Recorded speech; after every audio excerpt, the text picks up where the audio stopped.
السلام علیکم ورحمۃ اللہ وبرکاتہ. السلام علیکم ورحمۃ اللہ وبرکاتہ. الحمد للہ رب العالمین والصلاة والسلام علی اشرف الانبیاء والمرسلین نبینا محمد وعلی آلہ وصحبہ اجمعین. اما بعد. اعوذ باللہ السمیع العلیم من الشیطان الرجیم من حمزہ ونفخہ ونفثہ. لا يحب الله الجهر بالسوء من القول إلا من ظلم وكان الله سميعا عليما. رب اشرح لي صدري ويسر لي أمري واحلل عقدة من لساني يفقهوا قولي. سبحانك لا علم لنا إلا ما علمتنا إنك أنت العليم الحكيم. اللهم انفعنا بما علمتنا وعلمنا ما ينفعنا وزدنا علما. اللهم آمين يا رب العالمين. تمام قسم کی تعریفیں اللہ ہی کے لیے لائق و زیبا ہیں جو ساری کائنات کا خالق، مالک اور مدبر ہے. اور درود و سلام ہو تمام نبیوں پر، خصوصاً میرے اور آپ کے پیارے نبی محمد الرسول اللہ صلی اللہ علیہ وسلم.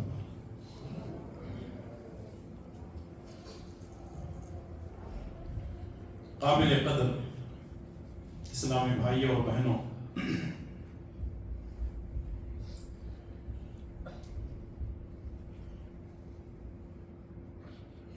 اللہ تبارک و تعالی ظلم کرنے سے منع کیا ہے. اللہ تبارک و تعالی ظلم کرنے سے منع کیا ہے. اور ظلم ایک ایسی چیز ہے جو اللہ تعالی کو ناپسند ہے. اور اللہ کے نبی صلی اللہ علیہ وسلم نے بھی ظلم کرنے سے منع کیا ہے.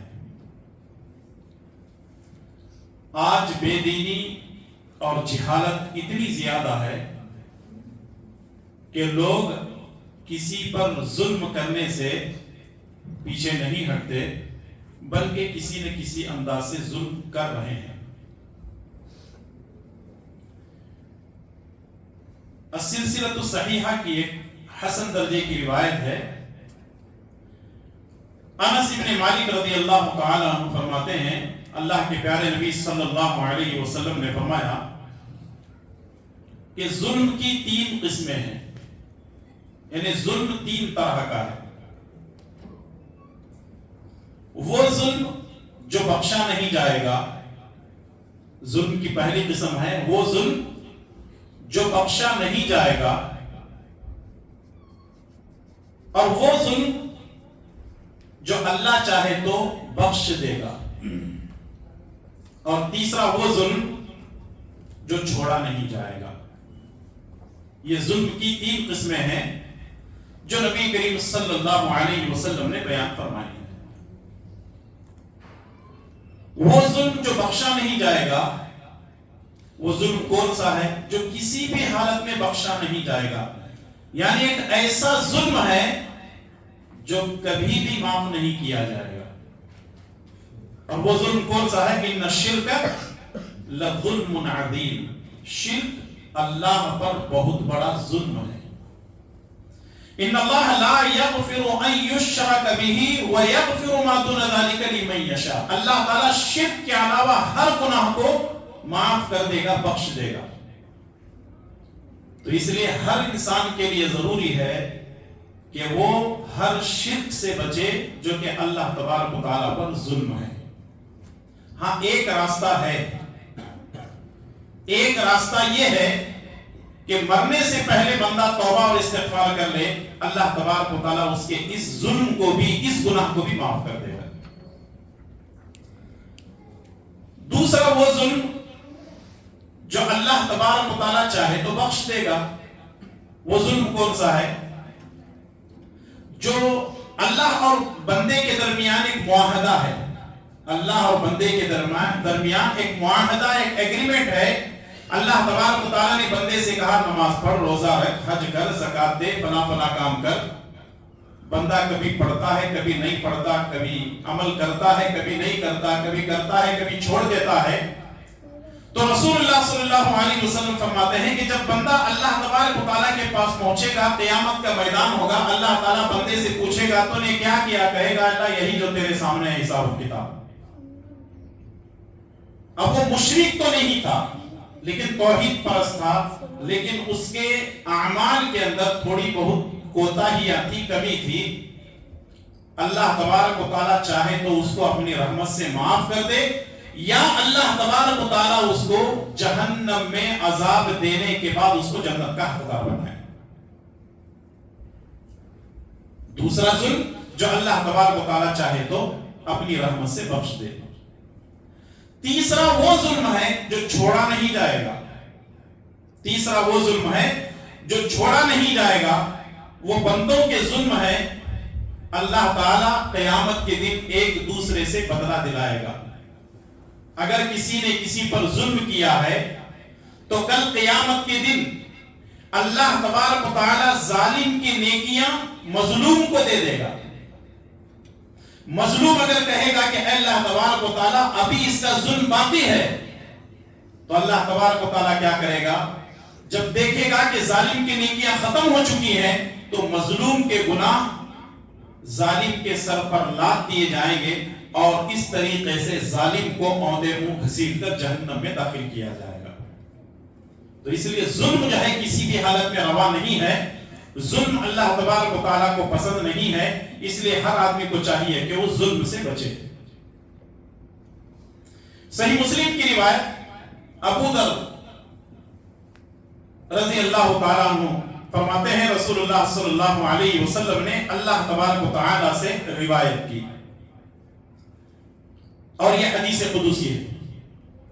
رسول اللہ صلی اللہ علیہ وسلم فرماتے ہیں کہ اللہ تبارک و تعالیٰ نے فرمایا، یا عبادی انی حرمت الظلم علی نفسی، اے میرے بندو میں نے اپنے نفس پر ظلم کو حرام کر دیا ہے، وجعلتہ بینکم محرما، اور تمہارے درمیان میں نے ظلم کو حرام قرار دیا ہے، فلا تظالموا، لہذا تم ایک دوسرے پر ظلم مت کرو۔ یعنی اللہ تبارک و تعالیٰ نے ظلم اپنے اوپر حرام کر لیا ہے۔ اس کا مطلب یہ ہے اللہ تبارک و تعالیٰ ظالم نہیں ہے، اللہ تعالیٰ ظلم کو پسند نہیں کرتا ہے، اور اللہ تبارک و تعالیٰ یہ چاہتا ہے کہ بندوں کے درمیان بھی ظلم نہ ہو۔ جب ظالم ظلم کرتا ہے تو اس کو یہ جان لینا چاہیے کہ وہ ظلم اس کے لیے اچھا نہیں ہے۔ کیسے؟ صحیح بخاری کی روایت، عبداللہ بن عمر رضی اللہ تعالیٰ عنہ فرماتے ہیں، الظلم ظلمات یوم القیامہ، یہ جو ظلم ہے قیامت کے دن اندھیرے ہوں گے۔ قیامت کے دن کیا ہوگا کہ کچھ لوگ روشنی میں ہوں گے، کچھ لوگ اندھیرے میں ہوں گے۔ جو مومن ہوں گے وہ روشنی میں ہوں گے، ایمان کی روشنی ہوگی، عمل خیر کی روشنی ہوگی، اور جو ظالم ہیں قیامت کے دن ان کے لیے ظلم اندھیرا بن جائے گا۔ تو اس لیے اللہ تبارک و تعالیٰ کی پکڑ سے بچنے کے لیے ہر آدمی کو چاہیے کہ وہ ظلم سے اپنے آپ کو بچائے۔ کل قیامت کے دن صحیح مسلم کی روایت، ابو ہریرہ رضی اللہ تعالیٰ عنہ فرماتے ہیں رسول اللہ صلی اللہ علیہ وسلم نے فرمایا، اتدرون من المفلس؟ صحابہ کرام سے پوچھا جانتے ہو مفلس کس کو کہتے ہیں؟ تو صحابہ کرام نے فرمایا، المفلس فینا من لا درہم لہ ولا متاع، جس کے پاس درہم و دینار نہیں ہے، روپیہ پیسہ نہیں ہے، وہ مفلس ہے۔ رسول اللہ صلی اللہ علیہ وسلم نے فرمایا کہ میری امت کا مفلس وہ ہے کل قیامت کے دن وہ نماز لے کر آئے گا، روزہ لے کر آئے گا، زکوٰۃ لے کر آئے گا، نیکیاں لے کر آئے گا، لیکن کسی کو اس نے گالی دی ہوگی، کسی پر اس نے جھوٹا الزام لگایا ہوگا، کسی کو مارا ہوگا، کسی کا قتل کیا ہوگا۔ اللہ تبارک و تعالیٰ کیا کرے گا؟ ظالم کی ساری نیکیاں مظلوم کو دے دے گا، اور اس طرح مظلوم کے سارے گناہ ظالم پر لاد کر کے اس کو جہنم کے اندر اوندے منہ سے گھسیٹ کر داخل کیا جائے گا۔ تو آپ سوچیں اور غور کریں کہ اس امت کا وہ شخص جو کہ نمازیں بھی ہوں گی، روزہ بھی ہوگا، اور سب کچھ نیکیاں اس کے پاس ہوں گی، لیکن اس نے ظلم کیا ہوگا، اور ظلم اتنی چیز ہے، اتنی خطرناک چیز ہے کہ اللہ تبارک و تعالیٰ ظالم کو نہیں بخشتا۔ صحیح بخاری اور صحیح مسلم کی ایک اور حدیث ہے، اللہ کے نبی صلی اللہ علیہ وسلم فرماتے ہیں من ظلم قید شبر من الارض توفقہ من سبع ارضین. عائشہ رضی اللہ تعالیٰ عنہ فرماتی ہیں رسول اللہ صلی اللہ علیہ وسلم نے فرمایا اگر کوئی شخص کسی کا ظلم سے ایک بالشت بھی جگہ لیتا ہے، اگر کوئی شخص کسی سے ایک بالشت بھی ظلم کے ذریعے سے جگہ ہڑپتا ہے، قبضہ کرتا ہے، قیامت کے دن ساتوں زمین کو توق بنا کر اس کے گلے میں ڈال دیا جائے گا. ساتوں زمینوں کو توق بنا کر اس کے گلے میں ڈال دیا جائے گا. اس سے یہ بات معلوم ہوتی ہے کہ ظلم خطرناک چیز ہے. اور یہ بھی معلوم ہوئی، یہ بات بھی ہمیں معلوم ہوئی کہ جس طرح آسمان ساتھ ہیں اسی طرح زمین بھی ساتھ ہے. آج ہم دیکھتے ہیں ہمارے معاشرے میں لوگ کسی کی جگہ کو ہڑپ کرنے میں ذرہ برابر بھی نہیں ڈرتے. ادھر سے 2-4 فیٹ 2-4 میٹر لے لیتے ہیں، ادھر سے 2-4 میٹر لے لیتے ہیں، ادھر سے 2-4 میٹر. اور جب یہ ہڑپ کر کے بیٹھ جاتے ہیں، ان سے بات چیت کرنے کے لیے جاؤ، لڑائی جھگڑے پہ آ جاتے ہیں، قتل و غارت گیری پہ آ جاتے ہیں، گالی گلوچ پہ آ جاتے ہیں. تو اس کا مطلب یہ ہے لوگوں کو ہڑپ کرنے کی اور لوگوں کے ناجائز مال کو قبضہ کرنے کی اتنی زیادہ عادت ہو چکی ہے. ایسے لوگ معاشرے میں آپ کو بہت نظر آئیں گے. کوئی بھی آدمی جگہ چھوڑنے کو تیار نہیں ہے. یہی سمجھتا ہے کہ یہ میری قبر میں آئے گا، یہ میرے حشر میں آئے گا. کوئی چیز نہیں، خالی ہاتھ آئے تھے خالی ہاتھ جانا ہے. تو اس لیے کسی کی زمین کو ہڑپ نہ کریں، ناجائز قبضہ نہ کریں. اور آج کل ہم دیکھتے ہیں لوگ سیاسی دباؤ کی وجہ سے کسی کی طاقت اور بلبوتے میں آ کر کے اس طرح کی حرکتیں کرتے ہیں. ان کو ڈرنا چاہیے اللہ تبارک و تعالیٰ سے، کہیں اللہ تبارک و تعالیٰ کوئی عذاب ان کے اوپر نازل نہ کر دے. کیونکہ اللہ کے نبی صلی اللہ علیہ وسلم فرماتے ہیں، سنن ابو داؤد کی روایت ہے، اگر کوئی شخص ظلم کرتا ہے، سرکشی کرتا ہے، بغاوت کرتا ہے اور رشتوں کو توڑتا ہے، آخرت کے عذاب سے پہلے اللہ تبارک و تعالیٰ اس کو دنیا ہی میں کسی عذاب میں مبتلا کر سکتا ہے. آخرت کا عذاب تو بعد میں ہے کہ اس ظلم کا عذاب اللہ تعالیٰ اس کو ضرور دے گا، لیکن دنیا میں ہی اللہ تبارک و تعالیٰ اس بات پر قدرت رکھتا ہے کسی ظالم کو مزہ چکھا دے. اور جو لوگ رشتوں کو توڑتے ہیں اللہ تبارک و تعالیٰ ان کو دنیا کے اندر یہ عذاب دے سکتا ہے.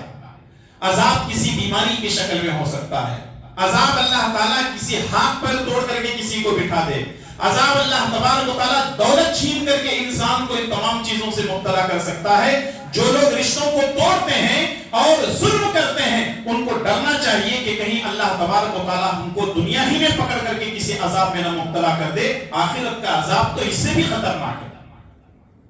آج ہمارے معاشرے میں ایسے مرد اور عورتیں موجود ہیں جو یوں کہتے ہیں رشتہ توڑنا ہے، یوں چٹکی دبا کر کے بس یوں ہی توڑ کر کے آ جاتا ہوں، مجھے بولو بس. کیا مذاق ہے؟ اس کو کیا مذاق سمجھا جا رہا ہے؟ ارے اللہ تعالیٰ کا عذاب دنیا میں آ سکتا ہے، آخرت کا عذاب تو بعد کی بات ہے.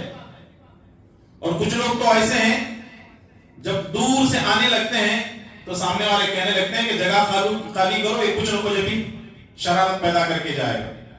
اور کچھ عورتیں بھی باقاعدہ مشہور ہیں اس معاملے میں، رشتوں کو توڑنے کے لیے. ان کے آپس میں بہت چل رہی ہے، ان کے رشتہ داری بہت زیادہ چل رہی ہے، ان کے آپس میں پیار و محبت بہت زیادہ ہے، یہ ساس بہو بہت اچھے انداز سے رہتے ہیں، نند بھاؤ بہت اچھے انداز سے رہتے ہیں، یہ بہنیں آپس میں بڑے پیار و محبت سے رہتے ہیں. ان لوگوں کے اندر فتنہ میں ایسا پیدا کروں گی کہ شیطان بھی شرما جائے گا اور رشتوں کو توڑ دیتے ہیں.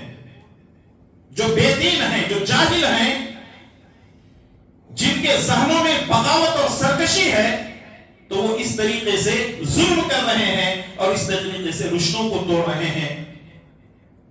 تو ضرورت اس بات کی ہے کہ اس کو سمجھیں. رشتوں کو جوڑنے کا اللہ کے نبی صلی اللہ علیہ وسلم نے حکم دیا ہے، رشتوں کو توڑنے سے منع کیا. تو جو لوگ رشتوں کو توڑتے ہیں اور جو لوگ ظلم کرتے ہیں ان کو اس بات سے ڈرنا چاہیے کہ اللہ تبارک و تعالی ان کے ساتھ دنیا میں ہی کوئی عذاب کا معاملہ کر سکتا ہے۔ صحیح بخاری کی روایت ہے، رسول اللہ صلی اللہ علیہ وسلم نے فرمایا انصر اخاک ظالما، اپنے ظالم بھائی کی مدد کرو، اپنے ظالم بھائی کی مدد کرو۔ بلکہ حدیث کے الفاظ یہ ہیں انصر اخاک ظالما او مظلوما، اپنے ظالم اور مظلوم بھائی کی مدد کرو۔ تو صحابہ کرام نے پوچھا اللہ کے نبی صلی اللہ علیہ وسلم، ہم مظلوم کی تو مدد کریں گے، مظلوم کی جس پر ظلم کیا جا رہا ہے اس کی مدد تو کریں گے، لیکن ظالم کی مدد کیسے کریں؟ تو رسول اللہ صلی اللہ علیہ وسلم نے فرمایا ظالم کو ظلم کرنے سے روک لو، یہی ظالم کی مدد کرنا ہے۔ کیسے؟ مثال کے طور پر دو آدمی لڑ رہے ہیں، دو آدمی لڑ رہے ہیں۔ پہلے کیا ہوتا تھا، اگر دو آدمی لڑتے تھے تو لوگ چھڑانے کے لیے جاتے تھے، صلح کرنے کے لیے جاتے تھے، ان کے درمیان جا کر کے ان کو ہٹاتے تھے۔ اب دو آدمی جھگڑ رہے ہوتے ہیں تو تیسرا جا کر کے ویڈیو نکالتا ہے اور مار لائیو جا رہا ہے، ایک دم بالکل دے اس کو۔ تو یہ جو قباحت ہے ہمارے معاشرے کے اندر، یہ جو برائی ہے، یہ بہت ہی خطرناک ہے۔ پہلے ایسے ہوتا تھا کہ دو لوگ اگر آپس میں لڑتے تھے تو تیسرا جا کر کے ان کے درمیان صلح کرواتا، ان کو چھڑاتا کہ بھئی ایسا مت کرو، ایسا نہیں کرو۔ تو اگر کوئی آدمی ظلم کر رہا ہے تو آج بھی ظالم کو روکا جائے، ظالم کی مدد کی جائے اس کا ہاتھ روک کر کے، اور مظلوم کی مدد کی جائے اس کو دور کر کے۔ تو جب ہم ایسا کریں گے تو انشاءاللہ تعالی معاشرے کے اندر امن ہوگا، سکون ہوگا۔ ورنہ اگر ہم ظالم اور مظلوم دونوں کو دیکھیں گے کہ لڑ جھگڑ رہے ہیں تو پھر یاد رکھیے ظلم جو ہے بڑی خطرناک ہے، جو صرف ان دونوں کو نہیں بلکہ ہمارے پورے کے پورے معاشرے کو کھا کر تباہ و برباد کر دیتی ہے۔ اسی طرح السلسلۃ الصحیحہ کی ایک اور روایت ہے، اللہ کے نبی صلی اللہ علیہ وسلم فرماتے ہیں اتقوا دعوات المظلوم، اتقوا دعوات المظلوم، مظلوم کی بد دعاؤں سے بچو، فإنها تصعد إلى السماء كأنها شرار، یہ آسمان کی طرف بد دعا ایسے جاتی ہے جیسے چنگاری، یعنی کسی کی بد دعا آسمان کی طرف جانے میں دیر نہیں لگتی۔ جیسے کوئی شاعر کہتا ہے کہ آہ جاتی ہے فلک پر رحم لانے کے لیے، آہ جاتی ہے، آہ یعنی کسی کی آہ، کسی کی بد دعا جاتی ہے، آہ جاتی ہے فلک پر، فلک یعنی آسمان کی طرف، آہ جاتی ہے فلک پر رحم لانے کے لیے، اور بادلوں ہٹ جاؤ دے دو راہ جانے کے لیے۔ اس لیے کبھی بھی ظلم نہ کرو، کہیں ایسا نہ ہو کہ ہم نے کسی پر ظلم کیا، ہاتھ اٹھایا، کسی کو دبایا، کسی کو پریشان کیا، اس کے ہاتھ پیر توڑ دیے، اس کے دکان کو بند کر دیا، اس کاروبار کے معاملے یعنی رشتہ داری، کچھ بھی اگر آدمی کسی بھی انداز سے ظلم کرتا ہے اور مظلوم اگر بد دعا کرتا ہے تو اللہ تعالیٰ ظالموں کو تباہ و برباد کر دیتا ہے۔ اور ایسے ہم نے لوگوں کو اپنی زندگی کے اندر دیکھا ہے، اچھے خاصے تھے، ان کے پاس بنگلہ تھا، ان کے پاس کار تھی، ان کا کاروبار تھا، بزنس تھا، ان کے پاس نوکر چاکر تھے، سب کچھ تھے، لیکن چند سالوں کے بعد ان کی حالت ایسی ہے چائے پینے کو تک پیسے نہیں ہے۔ وجہ کیا ہے؟ ہو سکتا ہے کسی پر انہوں نے ظلم کیا ہوگا، ہو سکتا ہے کسی مزدور کی اس نے آہ لی ہوگی، ہو سکتا ہے کہ کسی پر اس نے ظلم ڈھایا ہوگا جس کی وجہ سے اس کی آہ نکلی ہوگی، اس نے بد دعا کی ہوگی اور اللہ تبارک و تعالیٰ اس کو تباہ و برباد کیا۔ تو اس لیے یہ بہت ہی خطرناک ہے۔ لیکن ایک اور بات بھی آپ سن لیں، سنن ترمذی کی روایت ہے، رسول اللہ صلی اللہ علیہ وسلم نے فرمایا ثلاث دعوات مستجابات، ثلاث دعوات مستجابات لا شک فیہن، تین لوگ ایسے ہیں جن کی دعاؤں کو اللہ تعالیٰ قبول کرتا ہے اور ان کی دعاؤں کو قبول ہونے میں ذرہ برابر بھی شک نہیں ہے۔ ان میں سے پہلے نمبر پر دعوت المظلوم، مظلوم کی دعا کو اللہ تعالیٰ قبول کرتا ہے۔ نمبر دو دعوت المسافر، مسافر کی دعا کو اللہ تعالیٰ قبول کرتا ہے۔ اور نمبر تین وَدَعْوَةُ الْوَالِدِ عَلَى وَلَدِهِ، باپ کی دعا اپنے بیٹے کے لیے۔ تو اس لیے کبھی بھی اگر دعا دینا ہو اپنے اولاد کے لیے، خاص کر کے بیٹے کے لیے، بد دعا نہ دیں بلکہ دعا دیں۔ اللہ تجھے ہدایت دے، اللہ تیرا معاملہ خیر کا کرے، اللہ تعالیٰ تجھے صحیح عقل سمجھ دے.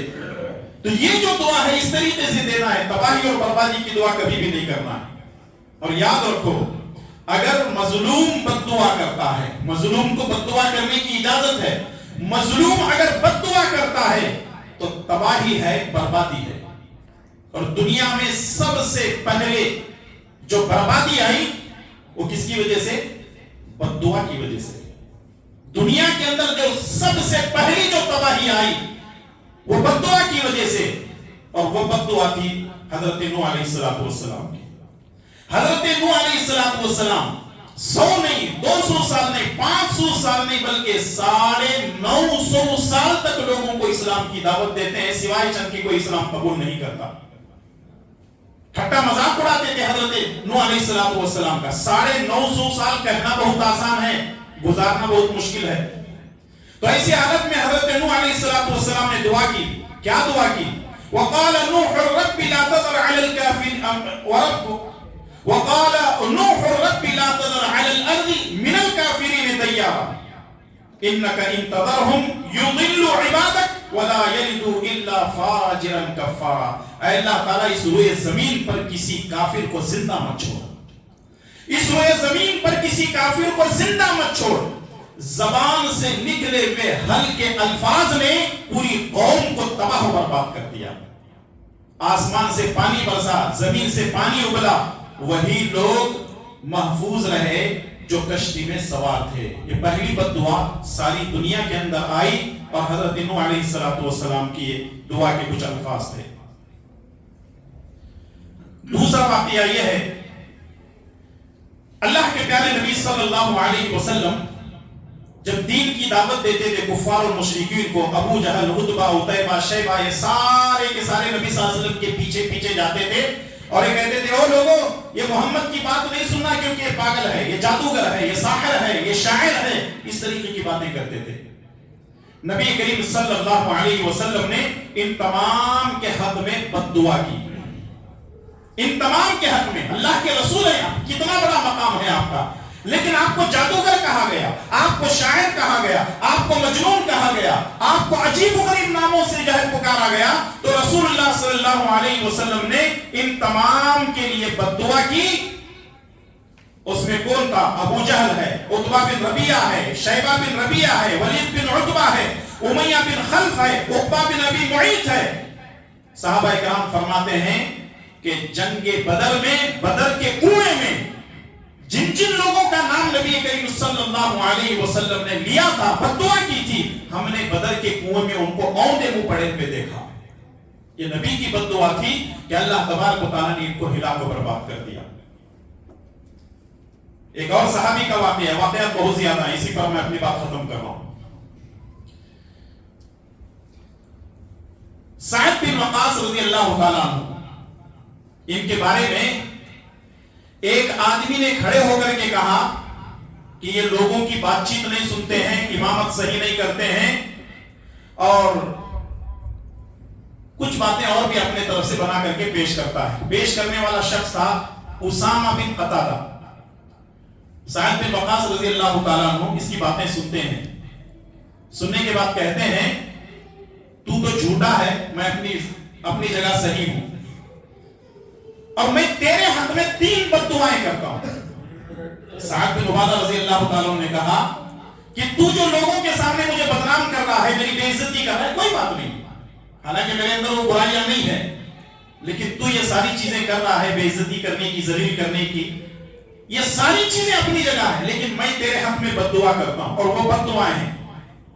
دعا یہ کرتے ہیں کہ اے اللہ تبارک و تعالیٰ اگر یہ تیرا بندہ جھوٹا ہے اور صرف دکھاوے کے لیے، لوگوں کے اندر شہرت اور ناموری کے لیے کر رہا ہے، اے اللہ تعالیٰ میری پہلی بد دعا یہ ہے کہ اس کی عمر لمبی کر، کیونکہ عمر لمبی ہوگی تو ہی یہ بد دعائیں جھیلے گا نا. سب سے پہلی بد دعا کیا تھی؟ اے اللہ تعالیٰ اس کی عمر لمبی کر. اور دوسرے یہ ہے کہ اس کو محتاج بنا دے، اس کو محتاج بنا دے. اور تیسرے یہ ہے کہ اے اللہ تعالیٰ اس کو فتنوں میں مبتلا کر دے. سعد بن ابی وقاص رضی اللہ تعالیٰ عنہ یہ بد دعا کے الفاظ کیے. سعد بن ابی وقاص رضی اللہ تعالیٰ عنہ کا انتقال ہو گیا. اب یہاں سے اسامہ بن قتادہ کی آزمائش شروع ہو گئی. سب سے پہلے اس کی اتنی لمبی عمر تھی, 100 سال سے زیادہ کا یہ عمر پایا, اور اس کی حالت ایسی تھی کہ اس کی آنکھیں نظر نہیں آتی تھی, اپنے پلکوں کو اٹھا کر کے آنکھیں دیکھا کرتا تھا, پوری پلکیں اس کے نیچے آ گئی تھی. اور دوسرے یہ ہے کہ محتاج اتنا بن گیا کہ وہ لوگوں سے بھیک مانگتے ہوئے لوگوں سے کھاتا تھا. اور تیسری چیز یہ ہے, اللہ تعالیٰ نے اس کو آزمائش میں مبتلا کیا. یہ بوڑھا ہو گیا, ادھیڑ بن گیا, لیکن گلی محلے کی لڑکیوں کو چھیڑتا تھا, عورتوں کو چھیڑتا تھا, اور لوگ اس کو خوب پکڑ کر کے مارتے تھے. تو وہ کہتا تھا لوگوں اور مارو, کہتا تھا کہ اور مارو. سیرت نگاروں نے لکھا ہے کہ وہ کہتا تھا کہ اور مجھے مارو. کہا کیوں کہتا ہے کہ تم مجھے اور مارو؟ کہا میرے لیے سعد بن ابی وقاص کی بد دعا ہے. اس سے کیا معلوم ہوا کہ جو الزامات اس نے سعد بن ابی وقاص رضی اللہ تعالیٰ عنہ پر لگائے تھے سارے کے سارے جھوٹے تھے.